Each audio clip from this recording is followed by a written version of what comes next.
और वह इस प्रकार की राजन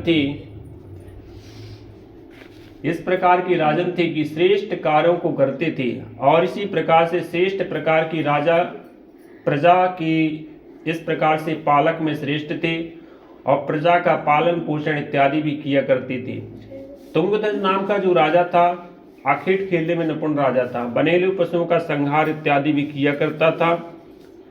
बनेले पशुओं का संहार करता हुआ वह इस प्रकार से वनों में जाता था। इसके पश्चात ही एक दिन गया वन की ओर। वहां पर देखा बहुत से गोप ग्वाल लोग इत्यादि कथा पूजन इत्यादि जो भी कर रहे हैं श्री नारायण का। उसने सोचा कि अब तो संहार हमने कर लिया है, लेकिन अब हमको कथा इत्यादि सुन लेनी चाहिए। उसने कथा को तो सुन लिया। कथा को सुनने के पश्चात ही उसको शीघ्र ही जाने की इच्छा थी, जल्दी थी। उसने तुरंत ही भगवान श्री के प्रसाद को नकारता हुआ, त्यागता हुआ अपने राज्य की ओर जब चला आया तो उसकी राज्य संपदा इत्यादि पुत्र सहित सब नष्ट हो गए। यह देखकर के राजा विस्मय में पड़ गया। तुरंत ही उसके मन में विचार आया, कहीं इस प्रकार के कृत्य करने से तो ऐसा नहीं हुआ। वह शीघ्र ही जाकर के वन में जाकर के गोप ग्वाल के रखे हुए प्रसाद को जैसे ही खा करके आया, उसकी राज्य संपदा उसको सब चीज प्राप्त हो गई। कहने का तात्पर्य यह है कि इस प्रकार से किसी कार्य को यदि करें तो इस कार्य को पूर्ण करते हुए ही अपने स्थान की ओर जाएं।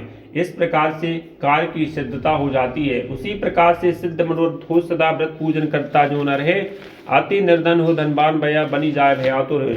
उसी प्राणी के कार्य व मनोरथ सिद्ध होते हैं जो कि भगवान की उपासना बड़ी श्रेष्ठ विधि और ढंग से करता है।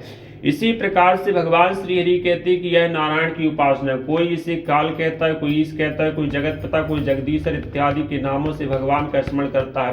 परंतु भगवान को जिस नाम से आप पूछते हैं उसी रूप पर आकर के भगवान आपके कार्य को सिद्ध करते हैं, क्योंकि इनमें विभिन्न प्रकार से किसी भी प्रकार का कोई अंतर नहीं है। सभी श्रेष्ठ देव है और सभी देवता इस प्रकार से आपके कार्य को करने के लिए सक्षम रहते हैं। इसी प्रकार से भगवान कहते हैं कि इस प्रकार के व्रत ने जो किया है उसके फल का व्याख्यान मैं करता हूँ। सतानंद ब्राह्मण दूसरे जन्म में सुदामा हुए, श्री कृष्ण के परम मित्र बने, भवसागर को प्राप्त हुए। भिल्ल लकड़हारा दूसरे जन्म में निषाद हुआ, श्री राम जी को यमुना पार कराई, भवसागर को प्राप्त हुआ। इसके पश्चात उल्का मुख नाम के जो राजा थे महाराज दशरथ हुए, श्री राम के पिता बने, भवसागर को प्राप्त हुए। वेश्यवालिया जो था मोरध्वज नाम का राजा था, और उसने अपने ही पुत्र के दाहिने अंग को काट करके भगवान श्री नारायण श्री के सिंह को अर्पण कर दिया। इस प्रकार के प्रतापशाली श्रेष्ठ राजा हुआ करते थे जो कि परीक्षा देने के लिए पीछे नहीं हटते थे और परीक्षा देकर के भगवान को प्रसन्न कर लेते थे। इस प्रकार जो प्राणी इस प्रकार की कथा को सुनता है वह निर्धन से धनवान हो सकता है, और इसी प्रकार से सभी प्रकार की कामना बंधन में पड़ा हुआ प्राणी बंधनों से भी छूट सकता है, और इसी प्रकार से इसमें संदेह नहीं है।